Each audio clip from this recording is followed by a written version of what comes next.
Fawailul lil musallin, celaka orang salat. Anda bayangkan, orang salat ada yang dinilai celaka, apalagi yang tidak salat. Tapi siapa yang salat dan celaka ini? Alhamdulillahilladzi khalaqal insana min 'alaq. Alhamdulillahilladzi wa'adana linakuna min ibadillahil mahdiyyin. Alhamdulillahilladzi anzalal qur'ana wa fihi shifaa'un wa hudan lil 'alamin. Thumma assalatu wassalamu ala rasulillah nabiyyina wa maulana Muhammadin wa ala alihi wa sahbihi wa man walah wa ba'du. Saya ibadallah, ulsi nafsi wa iyyakum bitaqwallahi faqad fazal muttaqun, fala tamutunna illa wa antum muslimun.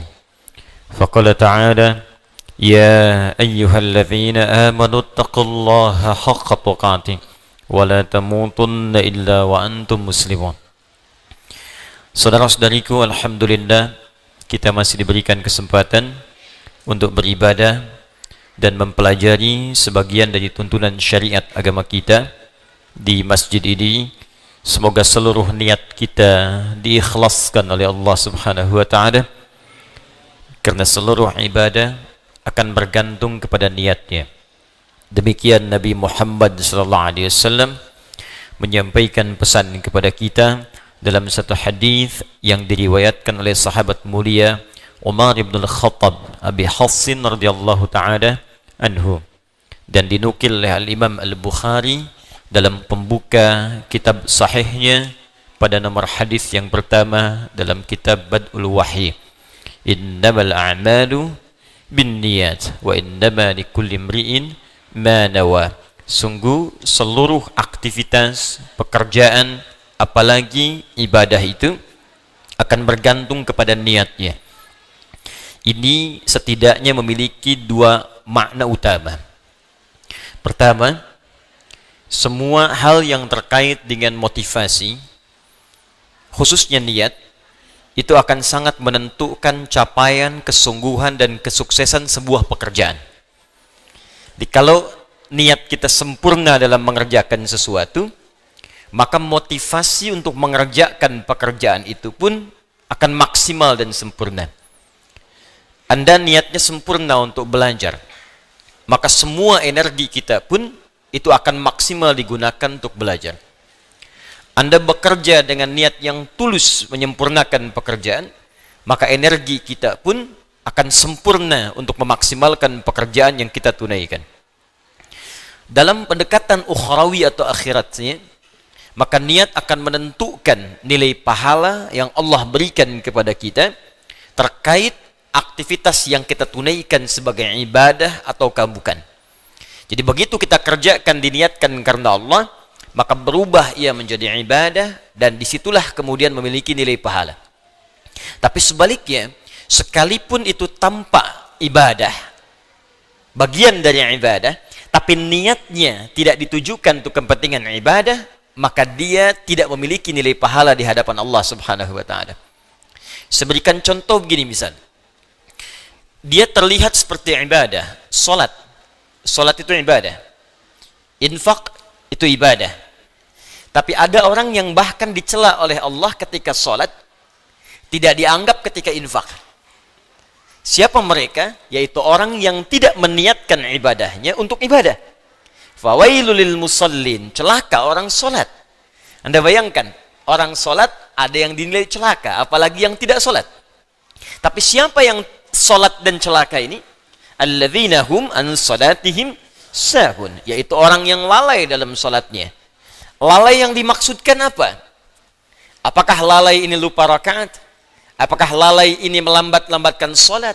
Ternyata definisi lalai yang pertama yang disebutkan di ayat ini, teruskan ayatnya, alladzina hum yuraun.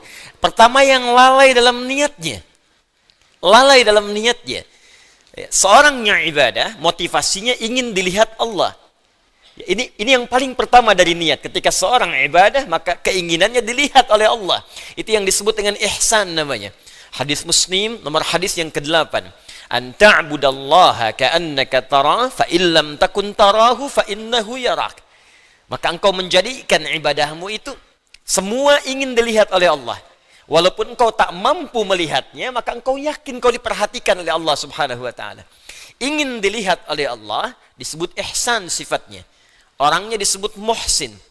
Ingin dilihat oleh makhluk, salah niat, maka disebut riya namanya. Alladzina hum yura'un. Maka terlihat seperti ibadah, tapi disebut celaka oleh Allah Subhanahu wa taala karena gagalnya niat. Demikian infak. Orang yang infak dengan tujuan bukan karena ibadah, hanya ingin dilihat oleh orang lain, maka disebut oleh Allah seperti orang yang bekerja tapi tak ada nilai. Seperti mengumpulkan pasir-pasir yang lembut lalu dihempas oleh buih-buih air yang kemudian menghabiskannya. Quran surah kedua Al-Baqarah ayat 264. Ya ayyuhalladzina amanu la tubtilu sadaqatikum bil manni wal adza kalladzi yunfiqu malahu ria'an nas. Hei orang-orang yang beriman, jangan engkau gugurkan, batalkan. Jadi ada yang disebut oleh Allah batal amalnya. Salah niat, batal amal. Dikerjakan tapi tak punya nilai. Kayak orang kerja nggak punya gaji. Orang kerja tak dapat upah. Orang ibadah tak dapat pahala. Dan disebut oleh Allah batal amalnya. Seperti orang infak yang mengerjakan infaknya disertai dengan perbuatan yang merusak. Apa diantaranya? Orang infak yang riya ingin dilihat oleh orang lain. Demikian hal pertama yang kita kerjakan dalam setiap aktivitas. Niatkan semua pekerjaan kita karena Allah Subhanahu wa taala, termasuk dalam mengikuti ta'lim yang kita hadirkan pada malam hari ini. Dengan niat yang ikhlas maka sempurna ilmu akan diberikan kepada kita. Dan dengan niat yang ikhlas karena Allah, tingkatkan takwa kepada Allah, maka akan dipermudah kita untuk menangkap dan mengamalkan pengetahuan yang kita pelajari.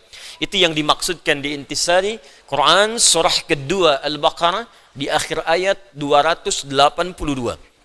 Wattaqullah wa yu'allimukumullah. Tingkatkan takwamu kepada Allah. Awal meningkatkan takwa kepada Allah memperbaiki niat. Ketika takwa ditingkatkan, wa yu'allimukumullah, maka Allah akan menambahkan padamu tambahan-tambahan pengetahuan. Semoga Allah memberikan kemudahan pada kita pada setiap apa yang kita pelajari. Kita memulai dengan mendoakan saudara-saudari kita, semoga yang sampai malam hari ini belum beriman kepada Allah dikuatkan jiwanya untuk bersyahadat sebelum ia wafat kembali kepada Allah Subhanahu wa taala. Semoga para pelaku maksiat pada malam hari ini disadarkan hatinya dan mau bertobat, dan semoga kita bersama mereka wafat dalam keadaan husnul khatimah insyaallah.